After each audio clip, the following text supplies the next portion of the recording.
Ben the Bullfrog by Raquel Martinez. The genre is a tall tale. A tall tale is a story of unbelievable events told as if they were real.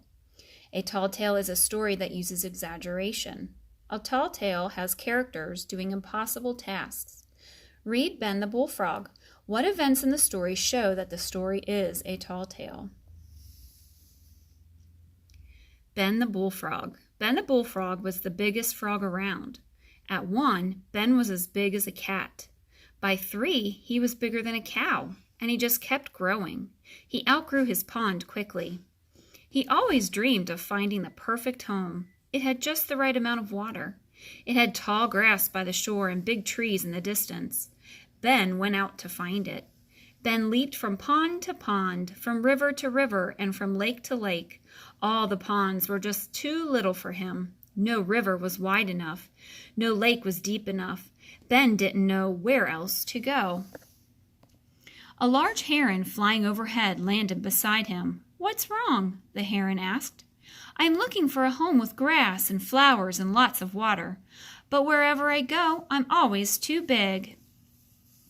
The bird thought it over. "I heard of a place like the one you describe." "Really?" Ben asked with excitement. "Where is it?" "It's far north of here. You pass over the dry lands, through some forests, and through the prairie. You're going to the Great Lakes. From what I hear, you can't miss them." "Great! I'll go now." Ben waited a minute before jumping. "What's wrong?" the heron asked. Ben looked around. "I've lived around here all my life. It's hard to leave."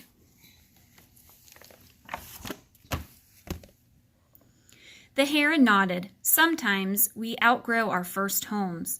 We have to move on, but we can always remember that place in our hearts." The bird reached over and picked a blue flower with its beak. "Here, take this. It will remind you of what you left and what you are looking for." Ben smiled, took the flower, and hopped away. Ben soon reached the dry land. The sand there was hot and hard to jump off. Ben began to leap across. Over time, his skin got dry and he became very thirsty.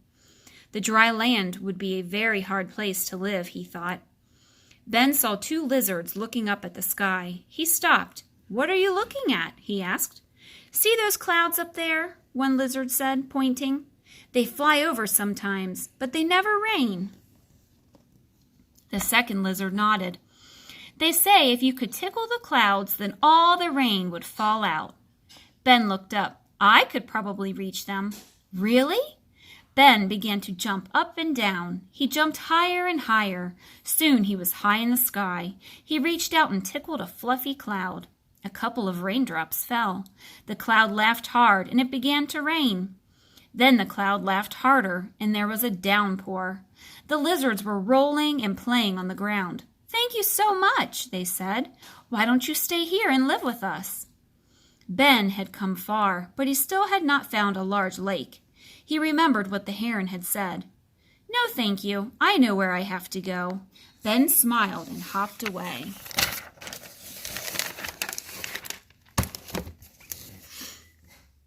The next day, Ben reached a forest. It had the tallest trees Ben had ever seen. He met a family of worried squirrels. "What's wrong?" Ben asked. "The trees are keeping all their nuts this year," the mama squirrel said.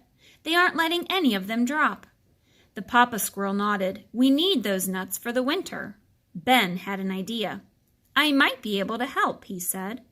Ben began to jump up and down. Each time he landed, the earth shook. It shook harder and harder until finally all the trees in the whole forest dropped their nuts. The squirrels ran around with excitement. "Thank you so much, Mr. Bullfrog," said the papa squirrel. "Why don't you stay here with us?" Ben thought about needing a bigger pond. He knew he had to keep searching. "No, thank you. I know where I have to go." Ben smiled and hopped away. Ben reached the prairie. It had grasses and flowers, but no trees. It was the longest stretch of open land he had ever seen. Finally, Ben jumped over a sandy hill and saw a huge lake.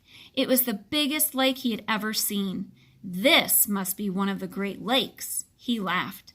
Ben the Bullfrog took one great big leap down the hill. He planted his flower in the sandy hill. That way he would always remember his home pond. Then he jumped into the water. The lake wasn't too small, too shallow, or too narrow. It was perfect. He was home.